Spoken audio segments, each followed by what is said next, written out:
এই গরমে আমাদের কেন্দ্রীয় যুবলীগ তথা শেখ ফজল ইসলাম পরশ ভাই এবং আমাদের মাইনুল হোসেন খান নিখিল ভাইয়ের নেতৃত্বে তাদের নির্দেশনায় আমাদের গাজীপুরের আইকন, গাজীপুরের মহানগর যুবলীগের আহ্বায়ক, আমাদের সব প্রাণপ্রিয় নেতা আলহাজ কামরুল হাসান সরকার রাসেল ভাইয়ের নেতৃত্বে আজকে এই তীব্র দাবদাহ তাপমাত্রায় সাধারণ মানুষের মধ্যে এবং এই বেশে চলাফেরা মানুষের মাঝে এই খাবার স্যালাইন পানি বিতরণ করা হচ্ছে।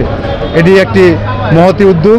এই মহতী উদ্যোগে আমরা স্বাগত জানাই এবং এই মহতী উদ্যোগের সাথে সাথে যারা জড়িত তার সবাইকে ধন্যবাদ জানাই। বিশেষ করে ধন্যবাদ জানাই আমাদের গাজীপুর মহানগর আওয়ামী যুবলীগের সংগ্রামী আহ্বায়ক আলহাজ কামরুল হাসান সরকার রাসেল ভাইকে আমরা ধন্যবাদ জানাই আমাদের এই সুন্দর উদ্যোগ নেওয়ার জন্য। এবং পাশাপাশি আমি একটি দাবি জানাচ্ছি যে আমাদের বাংলাদেশে আমরা প্রায় 17 কোটি মানুষ। এই তীব্র দাবদাহর কারণ হলো আমাদের জলবায়ুর পরিবর্তন। আমাদের বিশেষ করে আমাদের এই অঞ্চলে গাছগাছালি খুব কম। আমরা যদি 17 কোটি মানুষ একত্রিত হয়ে আমরা একজন 5টা করে গাছও লাগাই তাহলে এই বাংলাদেশে এই তীব্র তাপদাহ থাকবে না।